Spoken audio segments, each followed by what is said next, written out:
I apologise ahead of time if it sounds like I'm sniffling or if I sneeze unexpectedly. My hay fever is flaring up like a mad thing. And they're probably thinking, hay fever this time of year, and the conditions of the world currently. I say conditions, I mean the weather in Dublin. But yeah, I got an allergy test done a few years ago, and I have some sort of strange form of hay fever that's a certain type of flared up by a certain type of tree sap. Anyway, my nose and my eyes, I just want to rip them all out, and it's causing me to have the sniffles. So I apologise. Anyway, straight into it here. As I was pontificating about last week, my run in with the Gardaí. So just an update on that. So I, as I said, I watched the footage, and I watched it back then with my boss and her husband, and no one could see what the hell was going on, what the story was, why I got pulled over. And even I sent it to some of my friends who would have jumped at the opportunity to take the piss out of me. Even they were like, I can't see what's going on here at all. This is madness.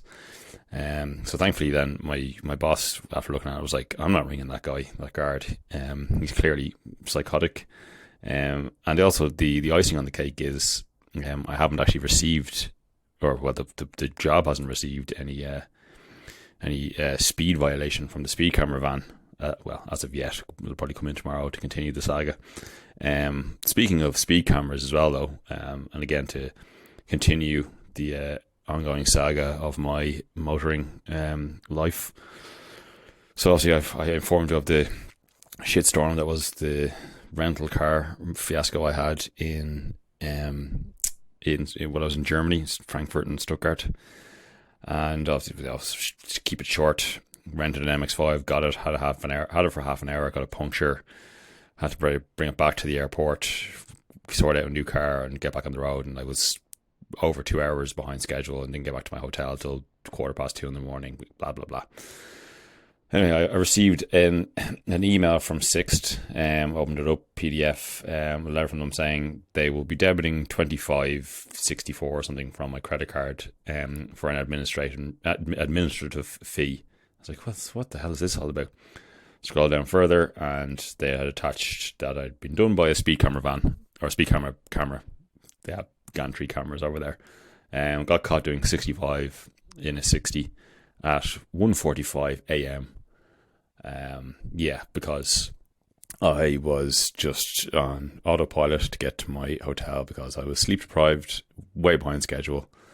And yeah, so I had to pay €40 to the city of Stuttgart, and now I'm to pay another €25 to Sixt for basically having to type up an auto-generated letter and then email it to me. I don't know why I bother. I really don't. In better news, though, I saw a caterum in Dublin city centre today, a white caterum on Irish plates.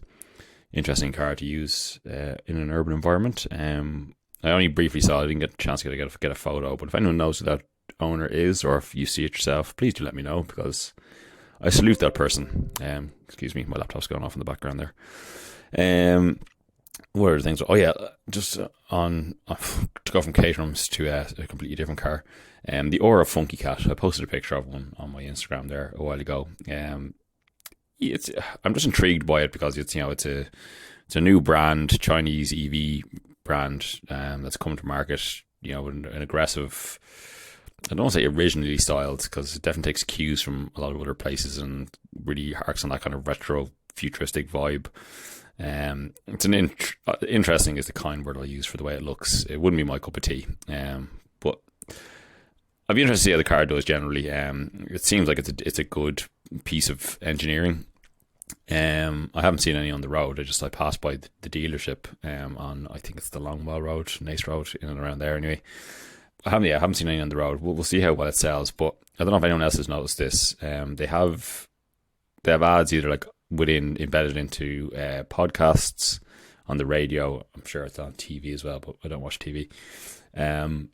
It's an Irish guy, so it's definitely an Irish focused ad, but it's an Irish guy doing the voiceover, and he's speaking as the Ora Funky Cat in the first person. It's like, hi, I am your new Ora Funky Cat. connect you to me to your phone and blah, blah, blah. I don't think the car itself does this, because if it did, I'd hand the keys back to the dealer.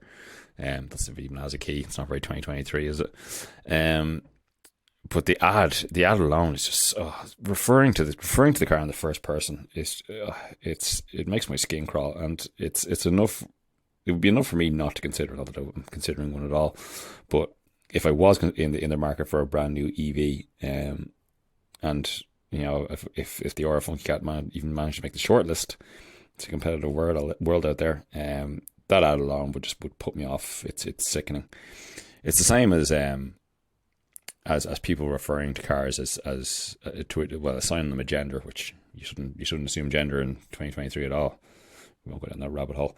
But it's mostly calling them, feminizing them, basically calling them she, her, giving them female names. You sound like a creep. You sound like a weird creep. So if you're one of those people, stop doing it. It's depressing.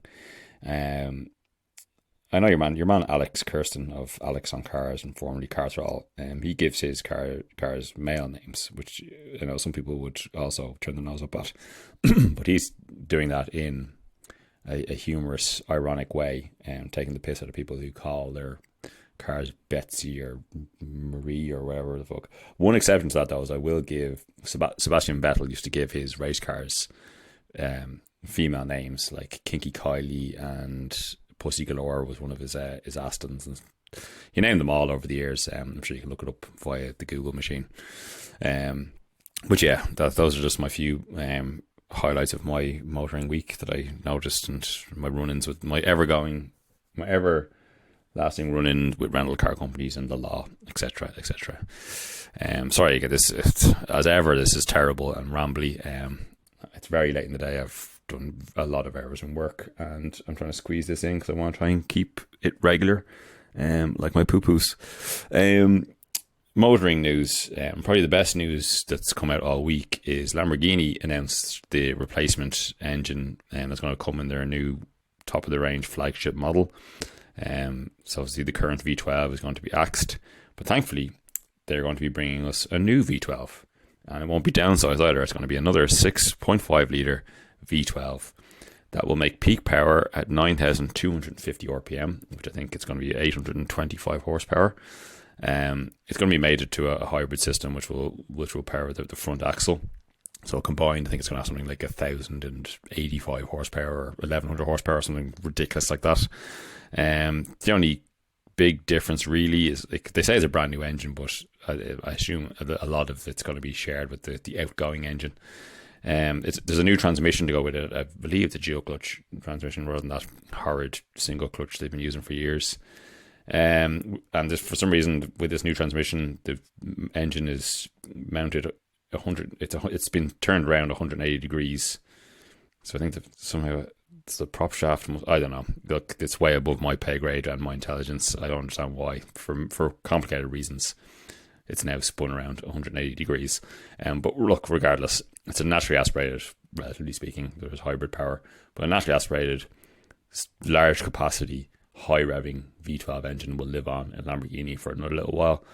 And maybe the death of the combustion engine isn't going to happen after all, because that EU vote that I discussed last week, which was being raised by the German transport minister, about possibly, let's have a look at synthetic e-fuels, carbon neutral fuels into the future, because it might be along with EVs and hydrogen power and wherever else comes along.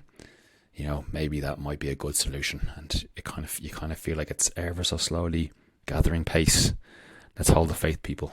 Let's hold the faith, because we look at the high revving V12. Oh, to think that could just continue on forever. What else is happening? The Alpine are going to Pikes Peak with an A110 GT4 Evo. That should be interesting. Again, as I mentioned before, I'd love to go to Pikes Peak. I just don't know when that will ever happen, because it would involve going to America and to a specific part of America at a specific time of the year, which I don't have enough money or free time to be doing that off on a whim, but maybe one of the years I'll go. But best luck to Alpine. Day 110's a cool car, and I'd imagine a Pikes Peaked up racy one will just be the tits. Obviously journals have finally been able to, the embargo's been lifted on the Valkyrie. The reviews of the Valkyrie have all been track focused reviews.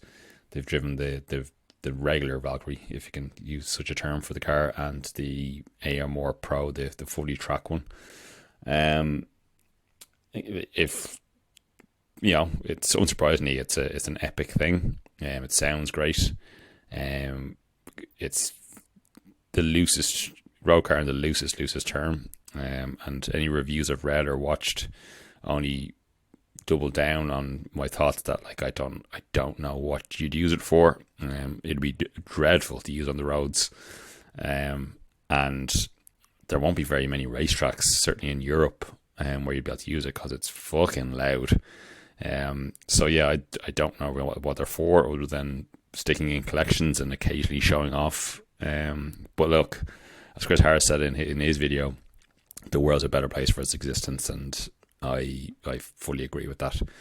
I also see reviews of the Ferrari Puro Sangue, which I believe is the correct way of saying it, have landed. I haven't read or watched anything on it yet. You may have. I'm sure it's great at what it does. I'm intrigued nonetheless. I look forward to looking into that further. I just noticed there before I started recording this that's happening. What else did I notice? Richard Burns, God rest his soul. I see there's a dealership in the UK that's selling an ex Richard Burns Group A 309 GTI, and it's a car that he won. He won the Group A class in the 1991 RAC Rally, and he finished 16th overall, beating a lot of the rally cars, the WRC cars. What would it have been in 91? Would it still have been Group B? Can't quite remember. But yeah, 4-wheel drive factory effort cars, like 16th overall over I think it was 150 entrants, and then to win Group A. Brilliant. Richard Burns doesn't get the praise he really deserves because he kind of got overshadowed by Colin McRae in a publicity sense, because I think they were equally as good rally drivers, just with very different styles. Obviously, Colin McRae was, when in doubt, flat out, for a better phrase.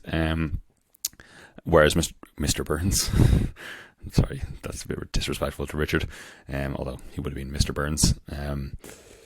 He was more calculated and less flamboyant, but got the job done. I still remember getting the news that he passed. I remember I was literally, you can see where I was walking across to the local Spar, which is just behind my house here. And I got a text message from a mate just saying Richard Burns had died. And I didn't even know at that point he was sick. Obviously the internet was a thing back then, but it wasn't. I didn't have broadband internet in my house at the time. Certainly didn't have smartphones and stuff. So yeah, it really hit hard. It was just so sad because he seemed like such a really genuine nice bloke, and died way too young. It was very sad. So yeah, it'd be great for that car, that whoever gets that car, obviously, to keep it in the public eye, maybe even compete in it, and just keep the Richard Burns legacy going, because he was a legend in his own right. If you're not familiar with Richard Burns, look him up, and if you are, you know exactly who I'm talking about. A sad loss, as was Colin McRae. Don't get me wrong, I'm a big Colin fan too, but good old Richie Burns, he deserves more credit than he gets. While we're on the motorsport front, obviously I need to talk about the Formula 1, which happened this weekend, just gone. It was a damn squib of an opener. Red Bull, obviously they just ran away with it. It seemed even up until the first half of Q3 that it was relatively close, but then when it really mattered at the end of Q3, the Red Bulls just went for it and fucking they stole the qualifying, and then the race they just comfortably had enough pace. Now Had Charles Leclerc and his Ferrari not broken down, he may have got second place. He might have been able to fend off Perez, but Verstappen was just in another league. The stats came out, over the full race distance. On average, the Red Bull was nearly 0.6 of a second faster than the Ferrari, and that's with Verstappen, holding back and turning down engine modes. So it looks like that Red Bull might possibly have a second in it over everyone else. It was dull. The only highlight was Fernando, who started fifth, which is probably slightly further down than he should have started. And then he kind of had a little bit of a sloppy start thanks to fucking his teammate nearly taking the two of them out. They got away with it. And he had to fight back a little bit, but he pulled off some great overtakes. Particularly, he tried to overtake Lewis once, kind of got caught in the dirty air, nearly lost the car. A lesser man would have. He caught it, and then the next lap around, he did this lovely, unexpected inside. I think it's turn 10. He just took him, because if you're going to overtake Lewis Hamilton, you have to catch him out by surprise, and he did, and it worked. Again, he similarly earlier in the race, he made mincemeat of George Russell, and as much as Sainz tried to keep him behind, the Ferrari was absolutely chewing up its tires. But regardless, Alonso was going to get Sainz as well. Alonso was the highlight of the day. He got the podium, third place, fully deserved. And hats off to Lance Stroll, his teammate. He managed to finish sixth. 12 days after having surgery on his wrists. Now he may have finished slightly further back had Leclerc not retired. Boy howdy Ferrari. It saddens me as a diehard member of the Tifosi that it started this way. A retirement for Leclerc. They looked like they had reliability sorted in preseason testing, and then come first race they have a breakdown. Sainz just didn't have the pace. He just, fourth was as best as he was going to do. He was lucky he didn't get caught by the Mercs, to be honest. It's a sad start. They're definitely behind Red Bull. The car chews through its tires. Admittedly, Bahrain's quite abrasive, but still, it's not managing its tires as well as the Red Bull or even the Aston.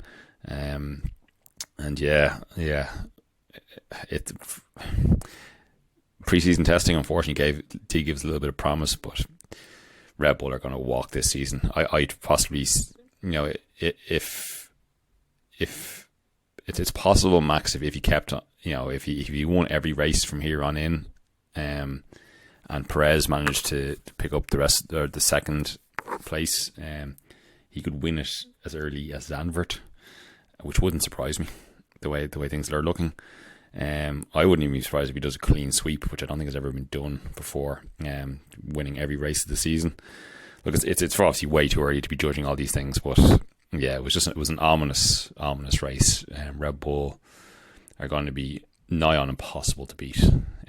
But okay, look, they had a double DNF in the first round last year. Ferrari won with a 1-2 in Bahrain, and look how last year turned out. So that's not got too down the dumps just yet, but what else? I think Haas and Alpine will probably be fighting for best of the rest. Aston are way ahead of Merc. Merc have admitted that they've gone the wrong way with the car concept, so I don't know what they're going to do, whether they're going to bring a giant upgrade package, which will essentially be a new car. Do they just give up on this season and focus on next year? I don't know. That might give Ferrari a little bit of breathing room, but Aston look quite strong. Haas didn't have a great race, but Nico Hülkenberg showed there's a lot of pace in the car. He qualified it well, and the only reason he dropped back down the order is he picked up damage in the first lap. He kind of made a mockery of K-Mag. He very much out-qualified him. Again, he finished behind K-Mag in the race, but so again, only because of the damage. They didn't have a great race, but the car has pace. The Alpine clearly has pace as well, because although Ocon fell down the order for several penalties and he eventually DNF'd, I don't know why. I don't know. I only realised after the race he DNF'd.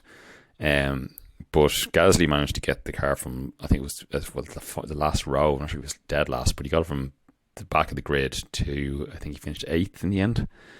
And Alex Albon, the Williams, managed to score a point in 10th, which is a great showing from him. And his new teammate, Logan Sargent, finished 12th. So, while it's not the quickest car out there, it does seem to be at least a pretty drivable car, which is great to see. You can't help but like Williams. I do like Albon, and this Logan Sargent guy looks like a nice dude too. So we shall see. But I feel like Williams and AlphaTauri will be kind of fighting behind, and Alfa Romeo possibly. Although Bottas finished 8th actually, so Gasly must have been 9th. Bottas managed to finish 8th with a very good strategy. So he might get in the mix with the Haas and the Alpine. But like I think Alfa will be on the back of that fight, and then there'll be a tussle between AlphaTauri and what other team is there? And Williams. By then I think the worst of the worst, unfortunately, McLaren. They had an abysmal weekend. Car was slow. It was unreliable. Oscar Piastri had to retire very early on with an electrical problem. Lando finished last, 2 laps down, because he kept having to come into the pits to have his pneumatic pressure topped up. Yeah, not great. McLaren are going to have an absolute stinker of a season, and I don't know what that means for Lando, because he's clearly a great talent, and he signed long term with McLaren. I did put it out there that I think maybe he might go to Red Bull next year. He has a good relationship with Max. He's clearly a talent. I don't think Red Bull are going to keep Perez for forever, especially if Max really makes a show of him this year. Because I don't know what other options Lando would have, unless McLaren show him something to convince him to stay. But like I say, he signed long term, but I'd imagine that contract has performance clauses in it, and I think they might be triggered if the season goes the way it looks like it's going to go. But yeah, look, roll on Jeddah. Let's see what happens there. It's a very different track. It's a street circuit with a much less abrasive tarmac than Bahrain. So we could have a completely different result. We shall see. There's no major motorsport this weekend. Jeddah is the following weekend, the weekend of Paddy's weekend, St. Patrick's Day. As is the next round of the WRC Rally Mexico, I think it is. So yeah, I'll stop my motorsport chat there. So I'll round this out now. How long have I been waffling on for? 22 minutes. That's not too bad. Terrible, I know. I apologise. If anyone's listening to this, I'd be highly surprised. But I'm going to keep it going. At some point, I'll do a very good one with a better microphone, well researched, and I won't do it after doing an extensively long day in work. So my classified find of the week is a 1981. It's up on Done Deal, so give this a Google if you want to have a look at it. A 1981 Toyota Crown 2.8 in a lovely shade of brown with a brown velour interior. It is absolutely perfect. It is beautiful. Now it is left-hand drive with a Deutsch sticker on the back, so I don't know if it's coming from Germany or not, but they have pictures of the underside, the engine bay. The bodywork is immaculate. The underside is immaculate. The inside is immaculate. It's left-hand drive, but it's a manual. It has 80. I think it is. What does it say the mileage was? Does it even say? It's 2.8 in the straight 6. Beautiful. I don't think it actually mentions the mileage. But it's absolutely beautiful. I don't even care what the mileage is. 9950, which in the current market, I don't think that's a bad price for a very, very cool retro classic. I know it's left-hand drive, but whatever, it doesn't matter. It's a cool car. It's got proper wing mirrors when wing mirrors were on the wings. Yeah, check that out. So 1981 Toyota Crown on Done Deal, and it's in Wicklow. I'm actually going to save that ad because I could maybe just about swing that. 9950. Anyway, I'll stop talking there before I convince myself. My YouTube channel of the week, a non-car one again. I think I've done more non-car ones than car ones. It's because I think anyone listening to this will probably know all the good car channels anyway. So Sinra, I told you about Phil Edwards a couple of weeks ago, who makes these kind of, who works for Vox, makes these kind of short 10-minute videos about pop cultural stuff. The reason I found out about Phil Edwards was because of this channel I'm recommending this week, which is Johnny Harris. Now, you might be aware of Johnny because he's a very recent. Well, he's recent. What am I saying? He's a very prolific journalist who did used to work for Vox, and now he's out on his own YouTube channel. It's been around for a couple of years now, but he makes these incredibly well researched and well put together videos about geopolitics, the economy, human rights. He does a bit of fun stuff like history and pop culture as well. Johnny Harris, he's a former Mormon, which would be a good way to start. If you type in Johnny Harris Mormon into YouTube and watch his video about how he became a Mormon, how he left the church. But his videos they're just so well made. The research he puts in is incredible. He has a great team behind him as well. Like he's not alone. But the best thing about it is he's quite left leaning. He's a left leaning journalist, which is fine. That's pretty much where my politics lie. But he makes these very dense and complex topics and puts them into these 20-25 minute videos and explains them to idiots like me in so well. I'm in awe at his talent as a journalist. So check him out, Johnny Harris on YouTube. That's my YouTube channel for the week. And then the song I'm going to recommend is from Manchester Orchestra, who are a band who've been around for, must be 15 years or so now, if not more. But they have an upcoming album coming up. Jeez, what the fuck am I saying? This is terrible. They have an album on the way, which is coming out in next month, I think. I can't remember for sure. Don't listen to me. Don't listen to me at all. But anyway, so they released the first single from it. It's called The Way. Manchester Orchestra, if you're not familiar with them, according to Wikipedia, they're indie rock, alternative rock, indie folk, art rock, emo, post-hardcore. They're just a nice band, if you're into that kind of thing. Despite the name, they're not from Manchester. They're from Atlanta, Georgia. So yeah, the new song is called The Way. Check it out. And if you're not really sure about that, check out a song. You might probably aware of Phoebe Bridgers because you're going out with that Paul Mescal lad for a while. She's a lovely folk singer in her own right. She did a cover of a song called The Gold by Manchester Orchestra. So if you don't like this one, The Way, check out Phoebe Bridgers' The Gold, a Manchester Orchestra cover. I'm going to shut up now. I hope you're well. Be safe. And thanks for listening. I love you. Bye.